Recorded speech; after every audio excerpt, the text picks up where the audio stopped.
Hey guys, today I'm back with another video, and hopefully that this one's going to be a lot shorter than the other one that I made previously on this topic about 2 months ago. And the topic today is about my jaw surgery that I had last April, so it's been close to a year now. So they say after a year of having the surgery you are technically healed, and that everything that was going to take place within the time after jaw surgery should have already taken place, like the settling in your face area and getting your braces off, etc. So basically, I just wanted to come on here and talk about for a few minutes some questions that I got on my last video that I haven't really been able to answer. And I went and I replied back to some of you, but not all of you, because I got kind of a lot of the same question while I was reading the comments through that last video. And that last question, was asking me if it hurt and how badly did it hurt for me. So basically, it hurt pretty badly for me.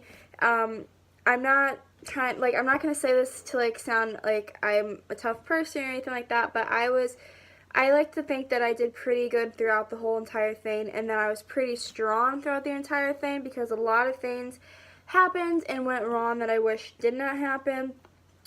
But I like to think that I did pretty good, and a lot of people helped me out, and I was in an extreme amount of pain for a long time because of this surgery, but I was able to tough it out, and I was able to see doctors and get on some medicines to kind of curb the pain that I was having. So it ended up being alright. And then I also got some questions about when I was talking about when they didn't tell me that my face was still going to be numb. And I wasn't really necessarily told that I was going to have to live with that forever. And so that really was definitely a lot harder on me than I expected it would be. And I'm not saying that to be dramatic or to sound stupid or to be exaggerating anything, because I really, in the end, was not told. My mom was there with me at the appointment that they were explaining what was going to happen to me and what would be permanent and what wouldn't be. And she doesn't recall them ever saying that I was going to have to live with that for the rest of my life either. It's not like a life or death thing and that I'm in excruciating pain constantly. It's just more of an annoyance and something that I definitely should have been told. So basically what I'm saying is that I wasn't really told, clearly at least, that part of my face was going to be numb for the rest of my life after this surgery. And that part right here on my face is my half of my bottom lip and pretty much all of half of my chin and this area right here. I was not told about that. Now, I can live with it, and it's not a life or death thing by any means. It's just an annoyance and something that I really should have been told. Another thing that I wasn't told about when I was getting the surgery was that I would have side effects more than what they were letting on, and I was going to possibly need another procedure done afterwards, I was also not told about that, which I kind of talked about in my previous video as well. But to clarify it more, I was not told that basically if I wasn't opening my jaw as I was supposed to a certain time amount after the surgery, I was going to have severe limitation and possibly some pain, and lo and behold, that did happen. So I had to see my doctors twice for them to determine out what to do, and it turns out it's more of a common thing that if you do not stretch out your mouth, that you will have to have another procedure, which I didn't know was a possibility.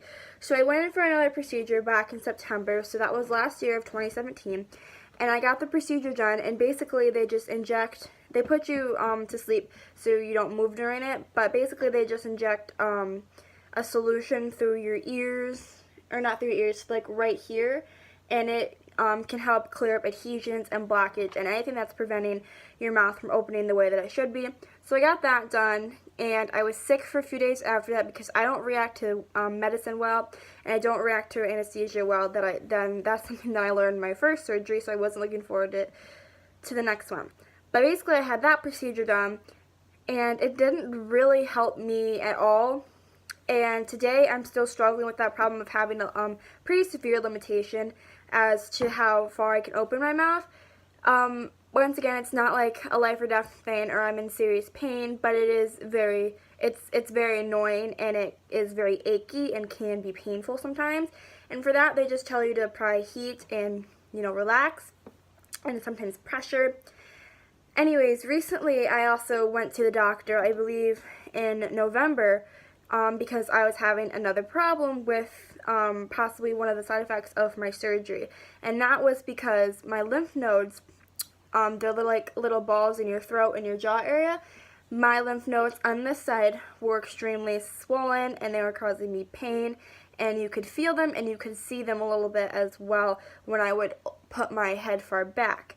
Now, so I had to go get a CAT scan for this, and I had to get medicine injected, not medicine, I had to get a solution, injected into me to make the CAT scan a different type of one. I'm not sure what it was called, but it had to be read differently, so I had to have a solution injected into my veins that they put through an IV, which hurt a lot because I'm not good with IVs. I actually have a really bad problem with them because my veins are very small in my arms, so they have a very hard problem even finding a vein on me.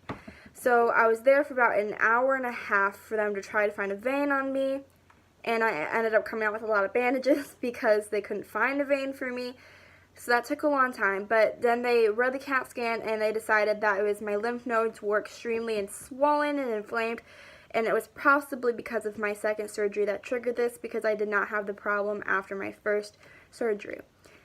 So that's where I'm at right now with my jaw surgery, like a year afterwards. That's where I'm at now in my little journey. I still have the same problem. If anything, it's gotten a little bit worse actually more recently, because it did go away for a little bit after my CAT scan, but it's came back, and honestly it feels worse than it did than before I got the scan.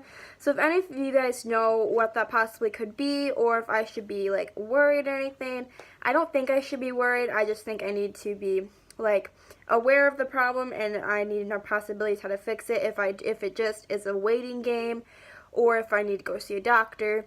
When I was at the doctor, they kind of told me that it was just a waiting game, and I had to wait and see if it would be less inflamed as months go by. So it's been about 2 or 3 months since I went, and nothing's really changed. So that's where I'm at right now with my jaw surgery a year after. So hopefully that answered some of you guys' questions, and it's getting you guys like prepared for it if you are about to go through it, because it's a ride, it's a journey, and you're going to need definitely a lot of people that know what they're doing, or a lot of people that you are comfortable being around you at all times.